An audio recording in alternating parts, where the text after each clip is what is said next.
en principio agradecerle a los compañeros y las compañeras por la invitación.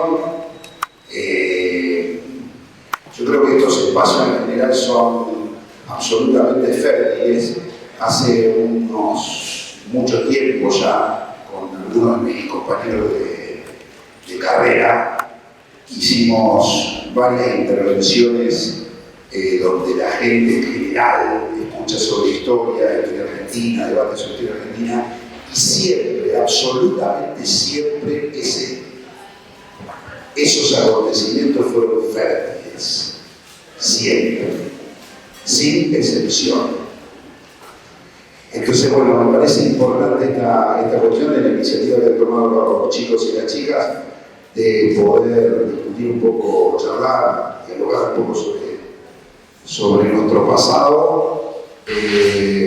Bueno, yo, continuando lo que hicieron las compañeras en los encuentros pasados, siguiendo de alguna manera cronológicamente este recorrido por la historia argentina, voy a enfocar el periodo de historia que tiene que ver de alguna manera, el primer golpe militar de 1930 y lo que sería de alguna manera el tercer golpe militar, que es el de 1955, de donde va a tomar el compañero Pablo Torres después, digamos, para ir hasta 1976. Si por ahí no se escucha, me dicen, yo por ahí estoy acerco un poco al micrófono para que se escuche más. Bien, la primera cuestión es que de alguna manera, si nosotros posamos la mirada sobre la Argentina de 1930, nos encontramos con que de alguna manera más allá, o mejor dicho, teniendo en cuenta de que de alguna manera las Fuerzas Armadas habían tomado la voluntad de interrumpir los primeros gobiernos del proceso democrático que se había abierto en 1916 con el triunfo de Irigoyen en la Argentina, ese golpe militar estaba muy signado por el fin de un ciclo socioeconómico, y ese ciclo socioeconómico que ya había entrado en eclosión a lo largo de los años 20, tiene su golpe final definitivo a partir de la crisis mundial de 1929-1930. Ese ciclo económico era el de la virtuosidad, de la ganancia capitalista a partir de la conformación de un modelo de exportación agroganadera, en el cual de alguna manera la Argentina se había insertado en el mundo allá por la conformación de su Estado Nacional, cuando había surgido el Estado Nacional en 1880, y ese modelo que podríamos conocer desde nuestras escuelas, desde nuestros institutos, cuando nos formamos como modelo agroexportador, lo conocemos un poco así, había entrado en crisis justamente en ese momento, y la entrada en crisis del modelo agroexportador llevó tal vez a los sectores más reaccionarios que habían guiado y que se habían beneficiado de ese proceso de exportaciones agroganaderas, sobre todo me refiero a los sectores propietarios rurales, ¿sí? A los grandes terratenientes argentinos de la zona pampeana, en la zona núcleo, ¿no? De todo este periodo, a conformar ciertas alianzas entre los cuales estaban las Fuerzas Armadas, o un sector importante de las Fuerzas Armadas, decididamente con unas ideologías muy antipopulares, a llevar adelante un golpe de Estado que interrumpiera el proceso democrático. Pero justamente esa interrupción de ese proceso democrático, por medio, insisto, de las fuerzas castrenses del golpe del 30, y además a pesar de la gigantesca represión que se abatió sobre los sectores populares y en general, o más específicamente digo, sobre el movimiento obrero, en esos años, rápidamente la gestión cuestiones de ese golpe militar, se encontraron con la dificultad de reproducir ese modelo agroexportador que había entrado en crisis. Y esas dificultades socioeconómicas, que no eran sui generis del Estado argentino o de la situación social en Argentina, sino que de alguna manera habían repercutido en escala mundial, impelían a esos sectores de alguna manera de la clase dominante que había pegado el golpe de Estado a tomar vías alternativas. Esas vías alternativas se fueron generando a lo largo de la década del 30 y surgieron de forma más explícita como política socioeconómica, sobre todo en la segunda mitad de la década del 30, en lo que se conoce a partir de ahí, o la historiografía y la sociología histórica y otras disciplinas llamado el modelo de sustitución de importación.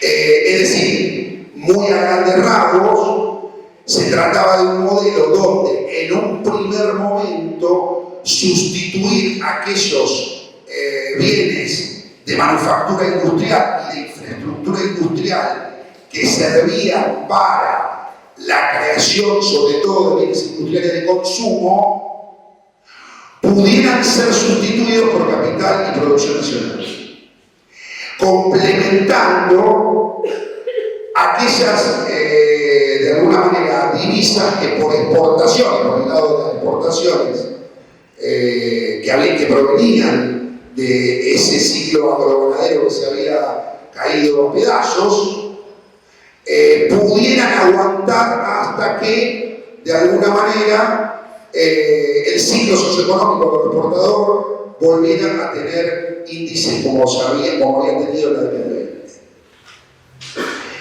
Aunque sabemos con el diario del lunes que esto no fue así y que llevó esto a un proceso de industrialización, quizá el primer proceso de industrialización más sistemático de la historia argentina, porque el proceso de industrialización había habido en el periodo de la Guerra Mundial, había habido creación de talleres de manufactura.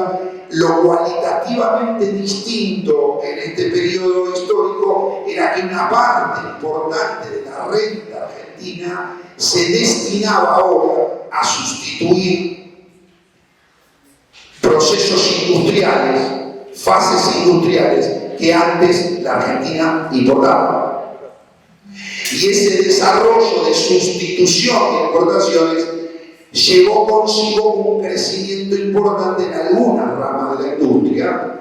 De hecho, yo les diría, según algunas perspectivas historiográficas, esto es importante, yo les diría que es el momento de la aparición más sistemática de las ramas de la industria, de la rama metalúrgica, de la rama de la producción de la industria alimenticia, de la rama de la producción de la industria maderera, de la industria de la construcción, etcétera, etcétera.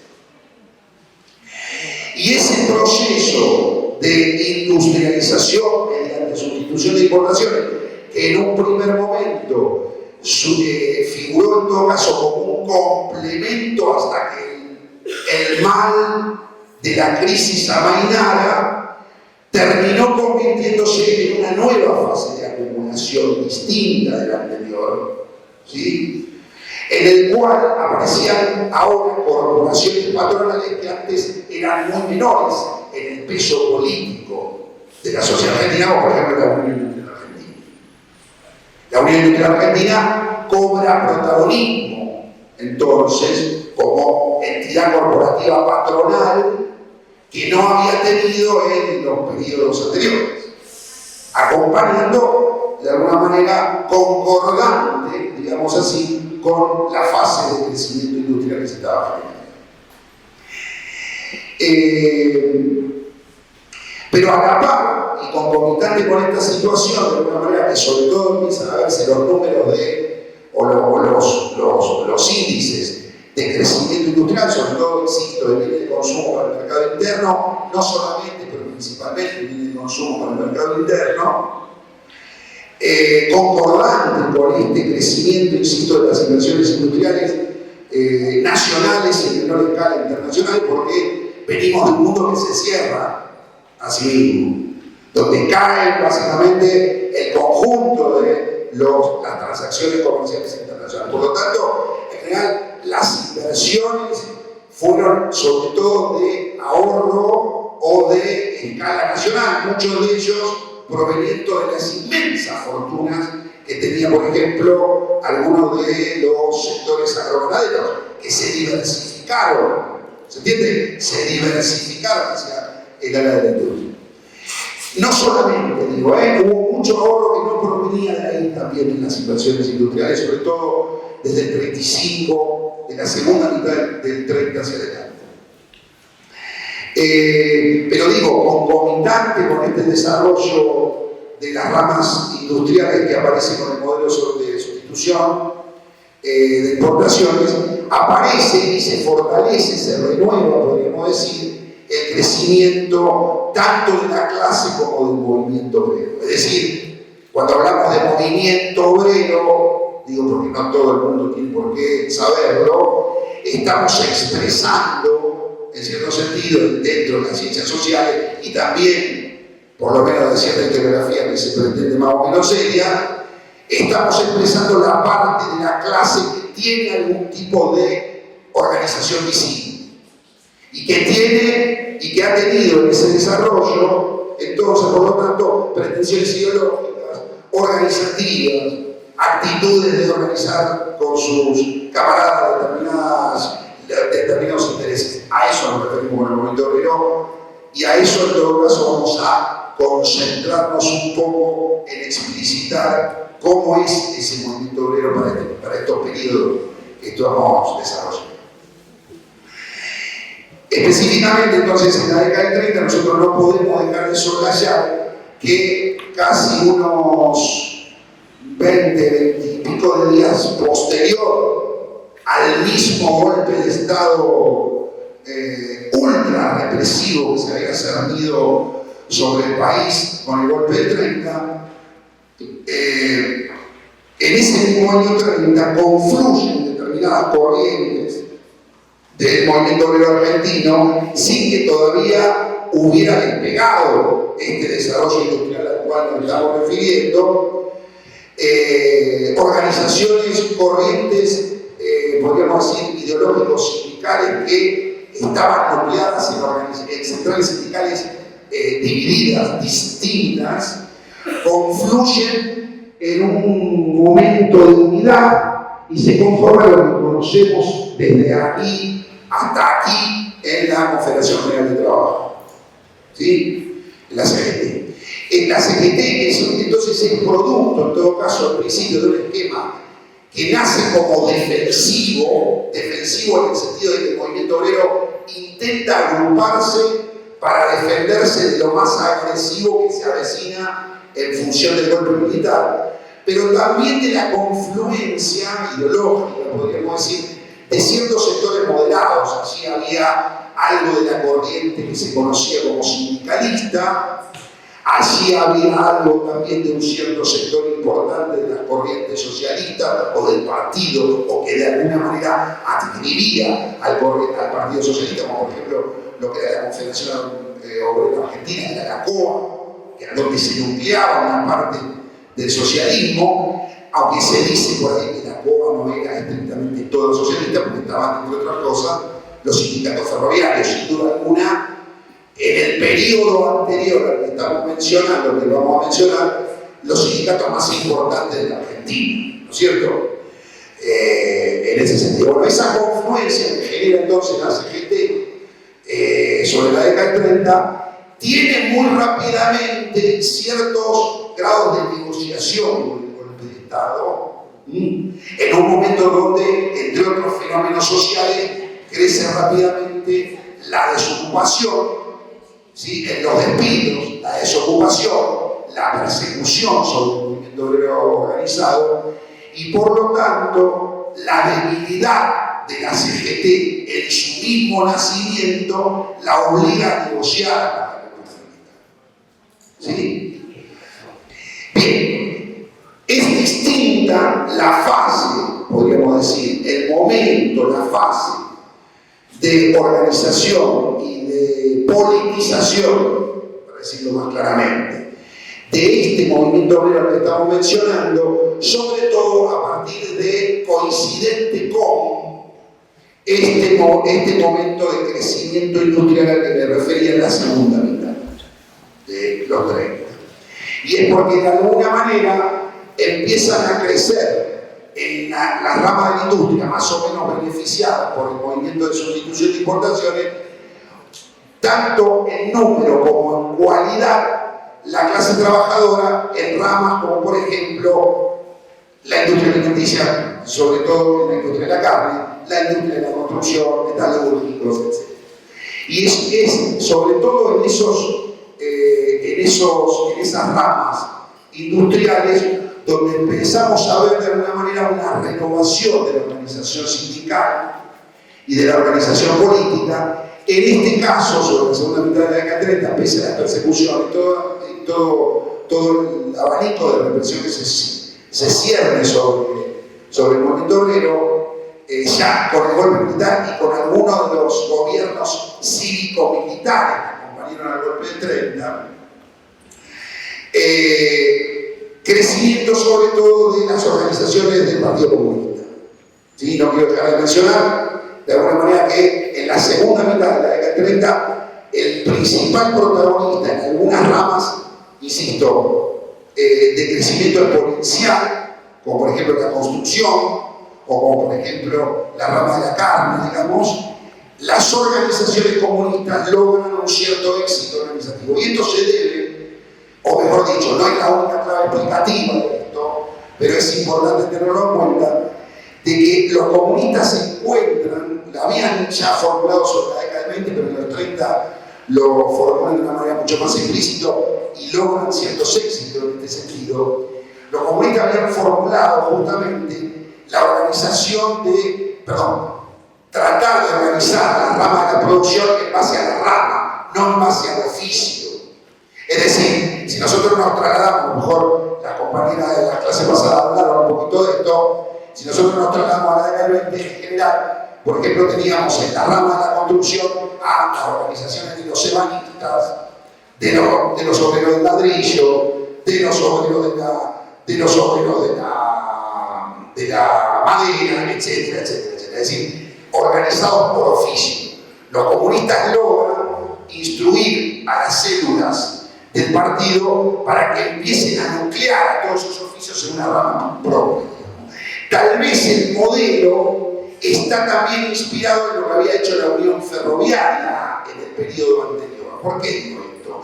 Porque la Unión Ferroviaria es un modelo de unidad de rama de la producción extremadamente heterogéneo. Ustedes en la Unión Ferroviaria van a encontrar señaleros de las vías, los cocineros que están arriba de los trenes y los tipos que reparan la vía y que reparan los vagones son trabajadores metalúrgicos. Entonces, esa unidad política atrás de las empresas es una de las cosas que replican, que reproduce como línea política sindical el Partido Comunista, que en este momento, pese, insisto, a la represión, es sin lugar a duda la idea fuerza, el partido que más crece a nivel de la organización sindical. Tal vez de alguna manera, tal vez este hecho se muestre con mayor fuerza en los acontecimientos que ocurren en las grandes huelgas, ¿no es cierto? Cuando nosotros vemos en todo caso los movimientos huelguísticos, estamos por ahí también tomando un termómetro más claro de cuáles son los sectores que de alguna manera están peticionando y que tienen más capacidad de organización para sostener los conflictos sociales. Y en este caso me quiero referir, por ejemplo, mostrando un poco el tema del desarrollo del Partido Comunista en la organización obrera de este periodo, la segunda mitad de la década 30 y por lo menos hasta el gobierno de Perón. De, por ejemplo, lo que sucede con las grandes huelgas obreras de verano y de mitad de año, que son dos fases distintas, de las huelgas de la construcción, ¿no? En la construcción, como decíamos recién, por ejemplo, los comunistas habían construido la Federación Obrera Nacional de la Construcción, o sea, la FONC, ¿sí? Que su secretario general era Fioravanti, un italiano que había sido albañil y que de alguna manera habían comprendido políticamente cómo poder organizar a los albañiles y a los distintos oficios en un sindicato de rama. Es la primera gran organización en la rama de la construcción, antes de la OCRA, antes de que existiera lo que después se llamó la OCRA. Y la huelga del 36 fue una huelga bastante larga, peticionando cosas que tenían que ver con, por ejemplo, homologar los convenios de una obra a la otra, tratar de conquistar la jornada fija de 8 horas, una serie de reivindicaciones, y entre ellas una reivindicación que venía de antaño, podríamos decir, que es el problema del reconocimiento de la organización sindical. Es una vieja estructuración que acompaña siempre desde la década del 10, o que acompañó al movimiento obrero de la década del 10 en adelante, porque ninguno de los estados, incluyendo el Estado democrático, el gobierno democrático de los radicales en la década del 20, había implantado una ley que protegiera la organización sindical como se la exigía, ¿no es cierto? Bien, en esa huelga del 36, pese a la represión, fue una verdadera, podríamos decir, articulación interesante entre ese sindicato, la CGT tomó una actitud más bien presidente del movimiento, pero rápidamente se convierte en un movimiento de tipo popular, como podríamos decir hoy una pueblada, sobre todo en la ciudad de Buenos Aires, algo hubo también en la ciudad de Rosario. Una pueblada, es decir, detrás de un conflicto sindical hay una serie de salidas de la población, de los barrios populares, que acompañan ese proceso huelguístico, dando una señal que en realidad era bastante novedosa para lo que podríamos llamar el paisaje de las huelgas en Argentina. ¿Sí? Porque fue realmente una poblada muy, muy importante. Bien, entonces tenemos una fase sobre los años 30, donde en general, yo ponía el ejemplo de la huelga, pero podemos extenderlo también a la huelga que se dan sobre finales de los 30 para el sindicato de la carne, para también la huelga de los metalúrgicos sobre la finales de la década del 30.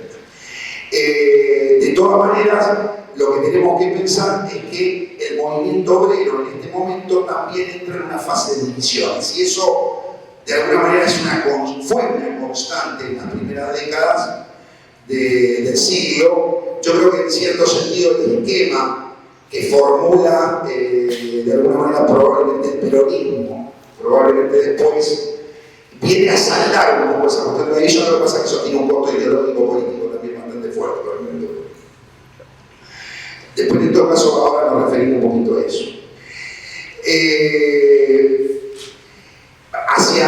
Hacia la década del 30, de alguna manera, la CGT, que había tenido una unidad, se divide. En general, esas divisiones, también había ocurrido esto, y ocurrirá más adelante, tiene que ver con la relación que establecían las organizaciones de la central obrera con los regímenes políticos. En este caso, la división del año 37, por ejemplo, tiene que ver con si se negociaba o no con el gobierno de turno, un gobierno que, como sabemos, le llamamos a esta década la década infame, porque justamente de lo que se trataba es que de la promoción política que llevaba adelante a estos gobiernos básicamente estaba basada en elecciones fraudulentas, manejo de los padrones, manejo y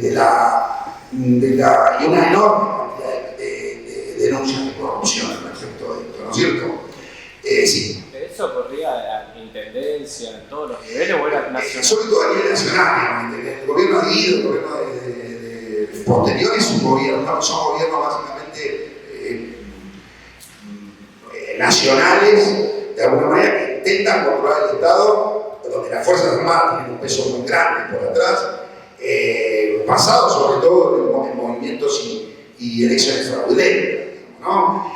También se reproducía, se reprodujo en los primeros años a escala local, ¿no es cierto? Había partidos en la legalidad y partidos en la ilegalidad, por ejemplo. Inmediatamente después del golpe, todo el movimiento más allegado al radicalismo estaba vinculado a Irigoyen, el irigoyenismo podríamos llamar, que era más de raíz más popular, urbano popular, fue proscripto y por lo tanto esas proscripciones hacían que hubiera partidos legales y movimientos gigantes, importantísimos de la historia argentina que estaban en la ilegalidad, ¿no es cierto? Esa situación de ilegalidad para estos partidos también se podemos sumar a, como decíamos, los partidos y movimientos de la clase trabajadora que también fueron claramente perseguidos. El primero de todos el anarquismo y el segundo el Partido Comunista o cierto sector del socialismo que no era el partido legal, ¿no? El Partido Socialista incluso se divide en estos años de manera muy clara. Pero decíamos, entonces, en esta primera fase, de alguna manera, donde aparecen estas divisiones, digamos, en el 1937 queda la CGT dividida. De un lado podríamos nombrar lo que se llama la CGT Catamarca, donde estaban nucleados comunistas y socialistas, y la otra CGT donde queda más cercano a lo que podríamos llamar un sindicalismo, que no debemos, en mi opinión, confundir a esta altura ha pasado mucha agua bajo el puente, con lo que era la vieja ideología del sindicalismo revolucionario, ¿no? Es decir, ese sindicalismo de alguna manera que había surgido en 1906 con sus organizaciones sindicales, porque, insisto, ha pasado mucha agua bajo el puente, aunque hay algunas historias militantes que le dan cierto grado de continuidad a una cosa con la otra. En mi opinión eran bastante ya diferentes sus pensamientos. Una CGT que intenta tener grado de negociación con el Estado y otra CGT que intenta separarse mucho más de esa perspectiva, digamos, ¿no? Y donde en general, insisto, se nuclean los grandes, las nuevas organizaciones, por ejemplo, del Partido Comunista que estábamos mencionando. Bien, el paisaje político y sindical del movimiento obrero empieza a cambiar bastante sobre la década del 40, porque de alguna manera en el 43 adviene el golpe del GO, que es un golpe muy distinto, yo diría, para separar la paja del trigo.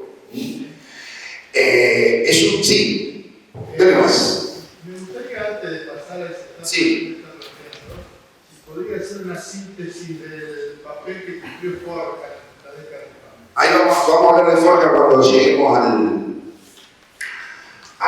peronismo, pero bueno, digo alguna cosa, digamos, ¿no? Hay una parte importante porque la década del 30 es una década del crecimiento también de cierta unidad que antes había aparecido en todo caso como de escala menor o en todo caso separado o incluso como atributo de los sectores más conservadores, ¿no? Pensemos en la Liga Patriótica, por ejemplo. Ese nacionalismo de la Liga Patriótica de la década del 10 no es el mismo nacionalismo que surge en la década del 30. Ese nacionalismo que va surgiendo en la década del 30 tiene algún tipo de raigambre de tipo popular y surge incluso en el seno de organizaciones de tipo popular, como por ejemplo una parte del radicalismo. ¿Sí? O sea, el radicalismo se le puede decir cualquier cosa, menos que no es popular. ¿No es cierto? Y en la década del 20. Quiero decir, podemos decir cualquier cosa del radicalismo, mucho más hoy. Pero en aquella época, obviamente, es un movimiento popular. Una parte importante del radicalismo es un movimiento popular. Lo que está ligado al radicalismo. Dentro de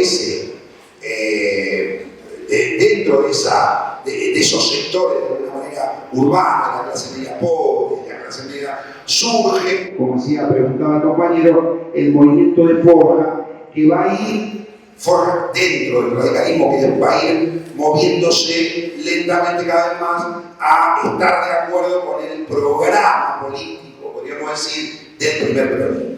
¿Sí? De hecho, nosotros lo vamos a encontrar en la creación misma del Partido Peronista, del Partido Justicialista, en el momento del terror. Entonces hay una parte importante de ese radicalismo que, viabilizado por un pensamiento, insisto, nacional con raíz popular, va a confluir posteriormente en el... Sí, dale. ¿Podría hacer unas palabras de entrar al peronismo del pacto Roca-Rucci? Sí. ¿Dónde tuvo el campo eso? Bien. Yo diría que, a ver, yo diría que pacto Roca máxima, ¿no? Bueno, volvemos medio para atrás, pero no importa, vamos a pacto.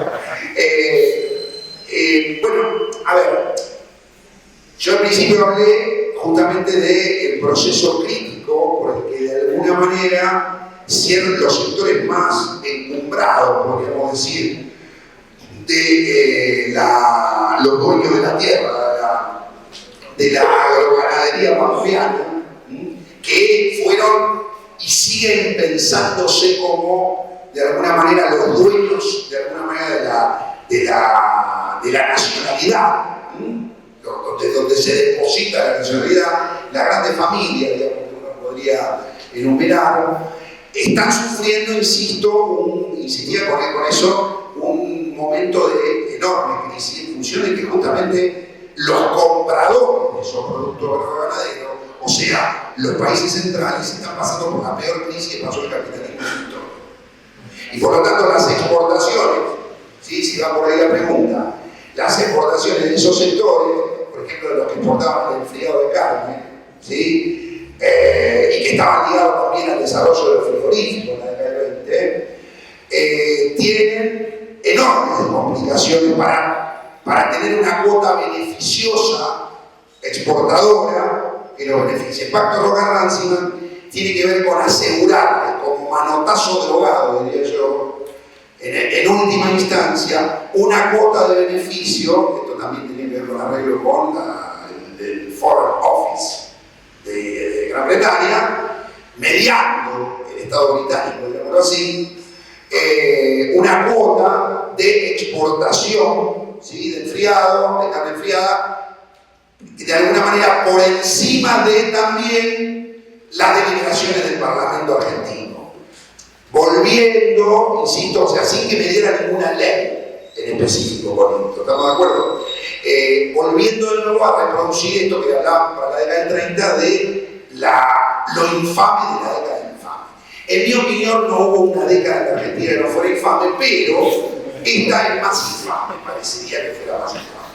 Se trata un poco de eso. Ahora, rápidamente, insisto con esto, ahí está lo Pinedo, economista del gobernador de la década 40, rápidamente lo que va a pasar es que van a empezar a generar un modelo alternativo a este tipo de arreglos, ¿me siguen? A este tipo de arreglos, de alguna manera, en las cúpulas de las corporaciones ganaderas, ¿sí? Dejando de lado el problema de insistir con un modelo que ya estaba muerto antes de nacer o de renacer, se va a empezar a utilizar de alguna manera una diversificación que lleva, en todo caso, a que empiece a desarrollarse, a invertirse en la rama de la industria, que era lo que nosotros habíamos formulado. Es decir, voy al peronismo porque no vamos a terminar y el pobre Pablito me va a matar.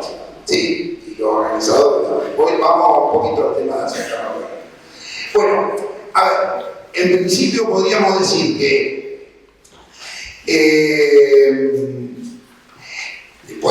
obviamente hay un origen en la discusión, ¿no es cierto?, que tiene que ver con el recorrido, no biográfico, pero sí con el recorrido político, podríamos decir, de ciertos funcionarios del golpe del Go, que de alguna manera empiezan a formular una estrategia nacional industrialista. ¿Sí? Ahora aclaro un poco este concepto, ¿sí? Una estrategia nacional industrialista, pero también hay una historia de formulación que no es estrictamente biografiando la historia de los dirigentes de este nacionalismo industrialista, sino que está más bien en el seno de lo que buscaba o de cómo una parte del movimiento obrero fue encontrando fórmulas para tener una unidad entre ese movimiento obrero y un gobierno que le correspondía. Es decir, podemos verlo de varios lugares al surgimiento del peronismo. La historiografía estuvo, está y estará discutiendo los orígenes del peronismo, pero por lo menos ahora, para hacer una especie de salida elegante, digamos que se puede ver desde arriba, pero también se puede ver desde abajo. El surgimiento del peronismo. En primer lugar, hay que, digamos, tenemos que tener en cuenta que el golpe de los generales, el golpe de los oficiales unidos, el golpe del GO, ¿sí? El GO, que se conoce en el 40 de junio del 43, es un golpe que en principio tiene una raíz básicamente represiva, ejemplificada, por ejemplo, en el gobierno de Rawson y de Ramírez, pero que de alguna manera conlleva en su seno esto que estábamos diciendo, un grupo importante de oficiales y suboficiales del ejército que ya tienen en todo caso algún tipo de formación de tipo nacional o nacionalista y que plantean el problema de la salida industrial como la estrategia a llevar adelante. Tal vez el personaje más conocido y hoy día también el más lúcido en este sentido sea el mismo Farrell, ¿no?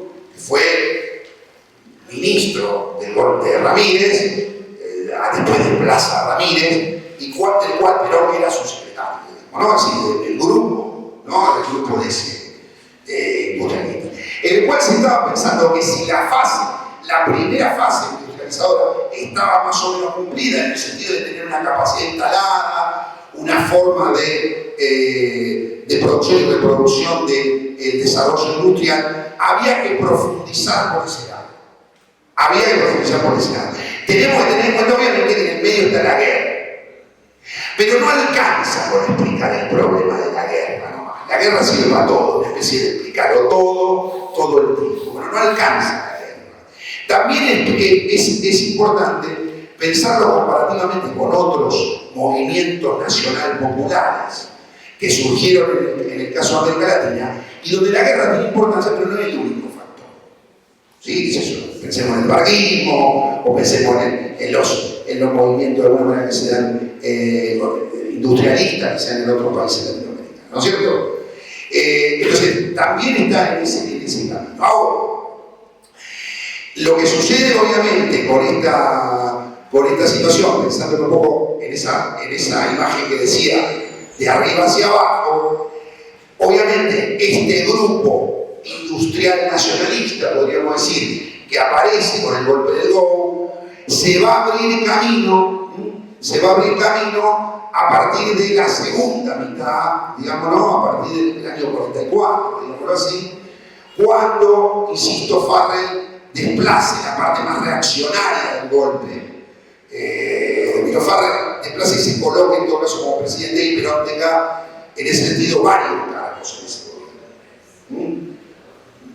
Bueno, el más resonante de esos cargos, obviamente por lejos, no es ni el Ministerio de Guerra ni el de vicepresidente, que creo que nunca fue concurrido a ningún congreso, nada por el estilo, que además no había, sino el de convertirse, diríamoslo así, de Departamento Nacional del Trabajo a Secretaría de Trabajo y Previsión.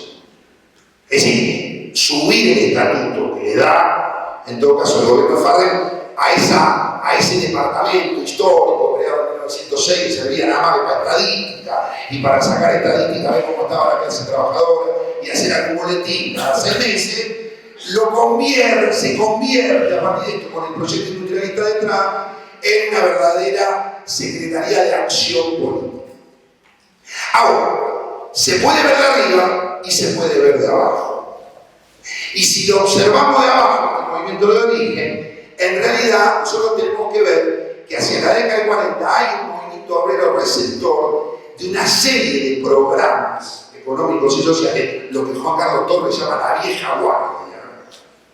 La vieja guardia sindical, discutiendo entre otros con Gino Germán, ¿no?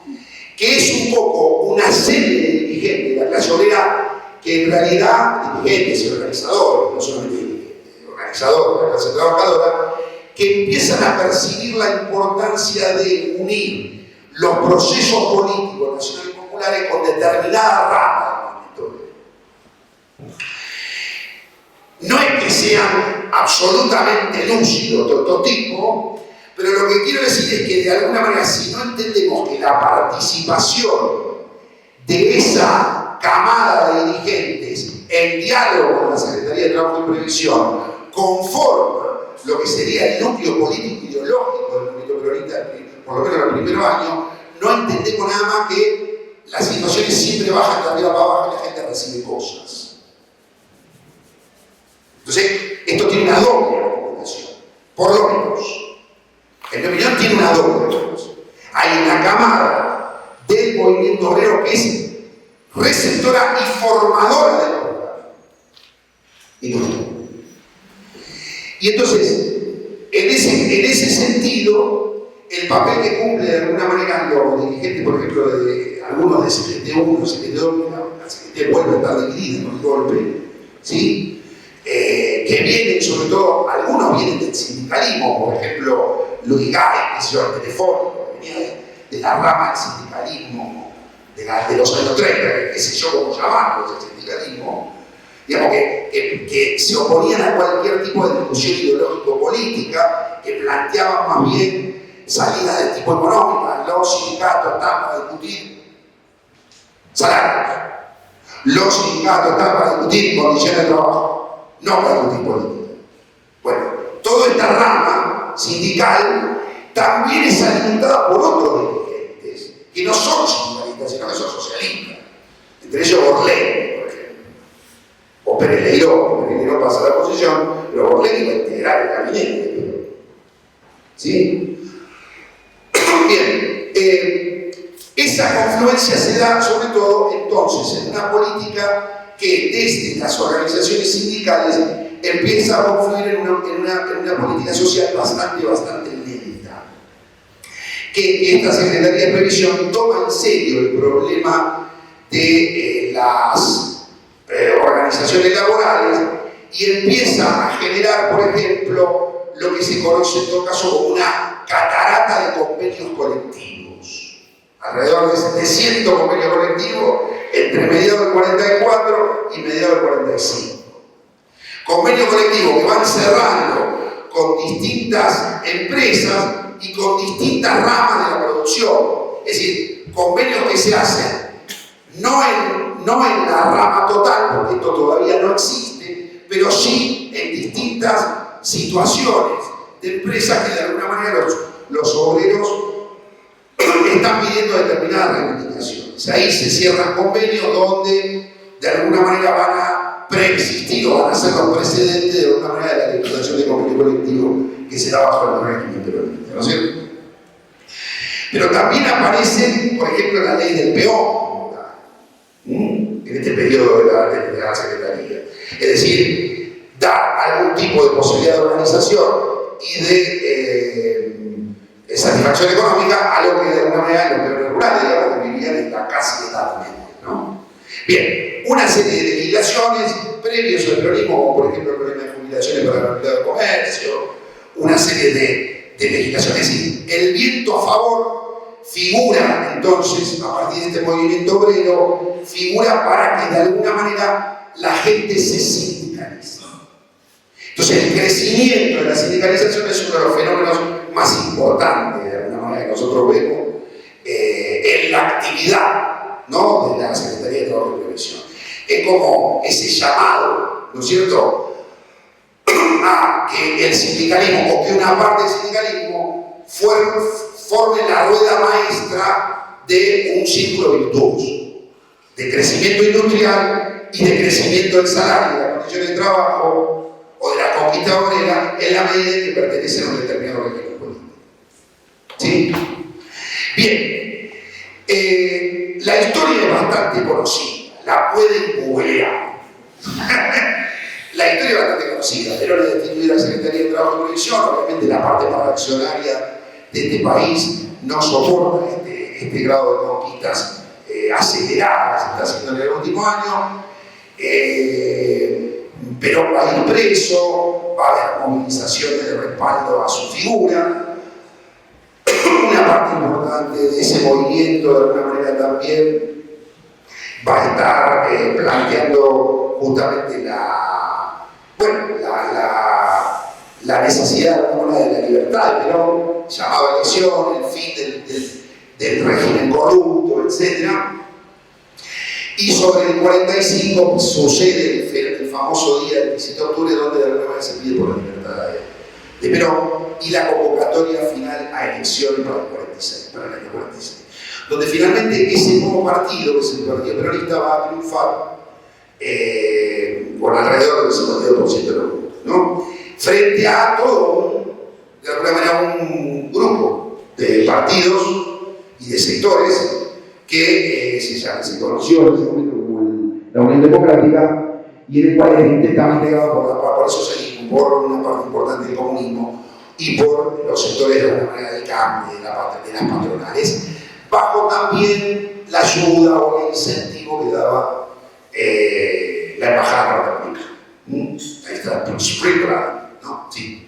¿Cómo puede ser que los comunistas estén con los patrones, con los yanquis? Y en la guerra mundial habían estado juntos. Claro, ahí va. Y después también. Pero en la guerra mundial se funda lo que se llama bueno, un poco antes, ¿no? La guerra es, por lo menos a partir del 41 en adelante, es sentar la foto de Franklin Delano Roosevelt, Winston Churchill y Stalin, ¿no es cierto? Bien. No explica todo, porque eso es otra fórmula, explícalo todo, atrápalo todo, pero la línea de los comunistas está vinculada a sentarse a caracterizar algún tipo de régimen que se parezca al fascismo y armar frentes antifascistas. Entonces, en este caso, errados o no, la historia los juzgará. Errados o no, los comunistas se han sentado contra. Bien, yo voy lo más rápido que puedo, y no sé cómo hacer, pero voy lo más rápido que puedo. Entonces, hagamos esto. Expliquemos brevemente. Hay dos fases del gobierno de las gestiones de Perón, que no se dividen estrictamente, no se dividen estrictamente entre primero y segundo gobierno, ¿no? Primer gobierno, ¿no es cierto? 46-52, 52-55 hasta que le pegan el golpe. No se divide estrictamente así. Yo diría que más bien hay dos o tres fases. La primera fase de una manera virtuosa, donde el modelo industrialista seguidor del modelo de sustitución tiene mucho éxito, y la redistribución de ingresos realmente impresionante en muy poco tiempo, con 3 años. Después se eclosiona un poco esa situación, porque de alguna manera ese modelo redistribucionista del ingreso, piensen que, no puedo dejar de decirlo, pese al tiempo de esto, piensen que en el primer gobierno de Perón la redistribución del ingreso quedó para el lado del salario en casi un 53% del producto. Y veníamos de un 3 dígitos, un 2 dígitos, 30%, 25%. Es exponencial.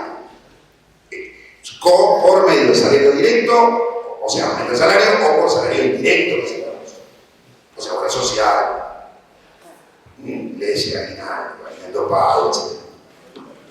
Bien, entonces hay una primera fase que me parece importante remarcarlo, hay una segunda de cierto grado limitativo, que es el 48-52, y hay una tercera fase que no es igual a la primera, en donde de alguna manera el agotamiento del modelo de crecimiento industrial redistributivo entra en cierto grado de crisis, porque, como dicen todos los presidentes de la República Argentina, y Sergio Nobel Martín,